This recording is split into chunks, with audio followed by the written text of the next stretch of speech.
the 30-win team, the 30-some win team that everybody thinks is going to be the big breakthrough this year is wrong. It's not San Antonio. If it happens, it's Portland. They're the one that crashes the party. And I thought that this was semi-bold, but this is not even semi-bold. This is full-on bold. Because I went and looked. San Antonio was minus 160 to make the playoffs. Portland is plus 390. So if this is right, this is full-on bold. I had no idea. But I think there's always that team, right, that's kind of in that mix that's like the 30-some, mid-30s. And then they take – so like we had it with Houston, right? Houston took the big step, and we have it every year. Kind of we're around 500, we're okay. But then, wow, they're surprising everybody. Sacramento did it. We've seen it over and over and over and over again. There's somebody like that. And everybody in the free world expects it to be Wemby and the Spurs. I think it could be Portland.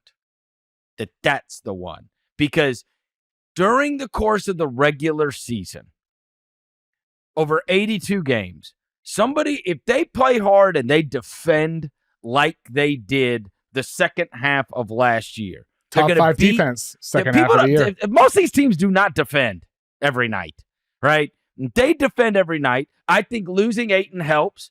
I think making Kamara and Sharpe whole today, which they both signed their contracts, I think that helps. You got a bunch of guys that are happy. You got a bunch of guys that have like kind of come up together. Hopefully they'll be able to get Scoot back. They added Drew Holiday, who's a stabilizing force and like a pure vet. Like they did the Van Vliet thing, right? Where all right, we're going to go get a solid ass vet and we're going to push this timeline a little bit, right? They made some win now moves. And I think there's a really good chance it pays dividends. I like a lot of their players and they're deep and they got a bunch of wings.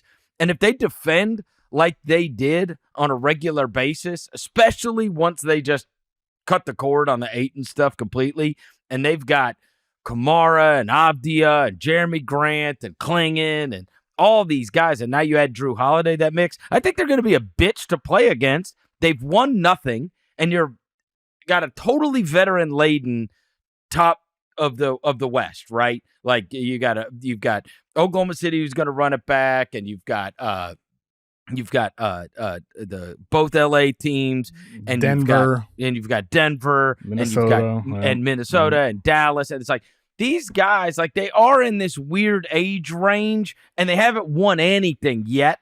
So I think they could be hungry. And on the other side, the concern is twofold on the San Antonio front. I got it. Wemby could very well take the leap and just rule the world individually. It is 1,000% Wemby-dependent. The whole thing is Wemby-dependent. Of course it is. I got it. But a lot of other teams, they can withstand guys going down. They can withstand injuries to players. They've got they're deep. One of the things we've seen about a lot of these teams is, I have 8 to 11 guys that can be really good on a regular basis? Their whole thing is dependent on Wemby. Can we agree that? And we have no idea if we always gave them the benefit of the doubt because they had the greatest basketball coach that we've seen in the last whatever, right? Like, we don't know if this coach is any good. We have no idea. Why is Mitch Johnson worthy of taking a team? It also hasn't been level. Good, with Pop the last 5-6 years. I got it. Really, ever since Kawhi left. I mean, it's been a thing with the Spurs. They haven't won for a while now. They need to prove a lot as a franchise. And with Victor, they land this alien generational talent. Everything else does need to pan out around him. I agree with you there. I have the questions all summer about the Harper, Castle, Fox trio of guards. Is there enough shooting there? Does Keldon Johnson shoot?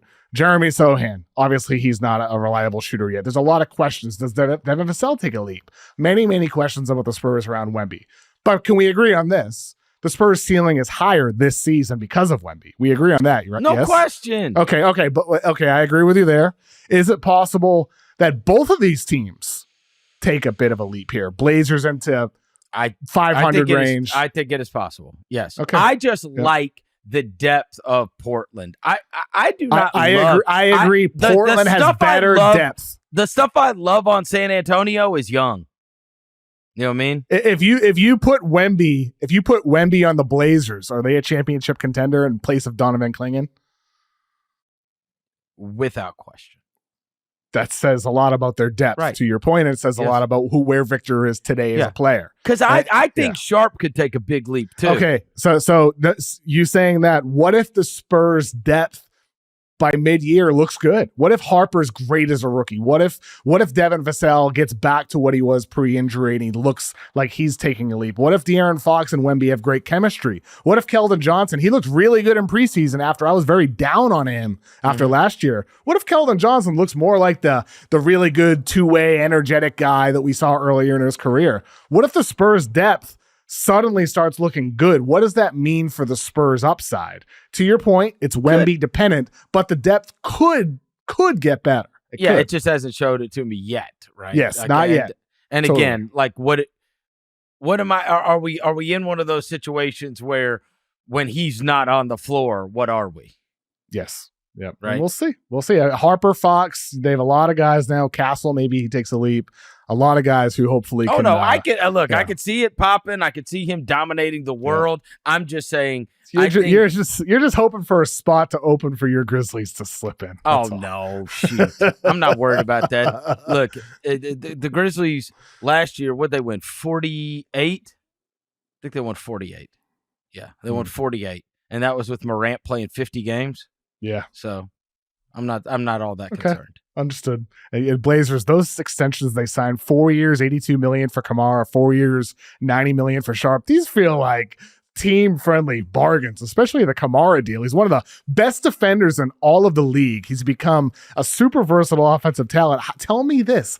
How does Kamara get 4 years, 82, and Keegan Murray gets 5 years and $140 million, $58 million more in another year than Kamara, when Kamara is better than Keegan Murray? You know what's crazy? A guy tweeted me today and said he recalled an old Mismatch episode that you and I did. And I remember this like it was yesterday, where we were goofing about the DeAndre Ayton deal. And I said, wouldn't it be crazy if it becomes the Toumani Kamara trade, right? Because he kept on being that name that was thrown into these things. Yeah. Like, I think he moved twice, and it was like, bro, there needs to be a book written about how Phoenix vomited all over themselves. Because you could look back and, like, Kamara's in the deal, too. And it's like, bro, Mikal Bridges and Cam Johnson and Toumani Kamara and DeAndre Ayton. I was in Phoenix 2 weeks ago with my family, and I was driving out. This guy was driving me out to a golf course, my Lyft driver, and he says he's wearing like a Diamondbacks hat, and he starts talking about sports. And I was like, hey, man, you like the Suns? He's like, I don't watch them anymore. And I said, why? And he's like, I loved that finals team. And he's like, I became so invested. He's like, I loved all those players and I loved all those guys. He goes, and then they just ripped it apart. He's like, we were in the NBA finals and then they just ripped it apart. And he's like, I haven't watched them since. And I was like, damn, bro, this is sad. This is a sad ride. It was a true story, though. The guy, he was like, I loved Bridges. I loved Cam Johnson. Like, I really, like, I became invested.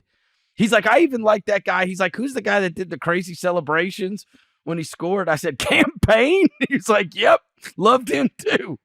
They really were one of the most lovable teams in the league. The Suns. They had gotten cracking in a real way. The bright future Suns. They became legit. And now, what are they now? They're the bleak future Suns. They the bleak are present Suns. That's what they are at this point. Do you think that Memphis getting the Suns' first round unprotected pick next year is a good thing? Yeah, definitely. It might be AJ DeBansta. It could.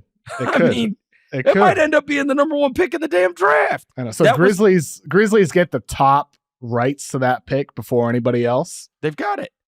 They got it. Okay, that was the Bane trade. That's right. Okay, so the Grizzlies have that pick outright. Okay. Yeah.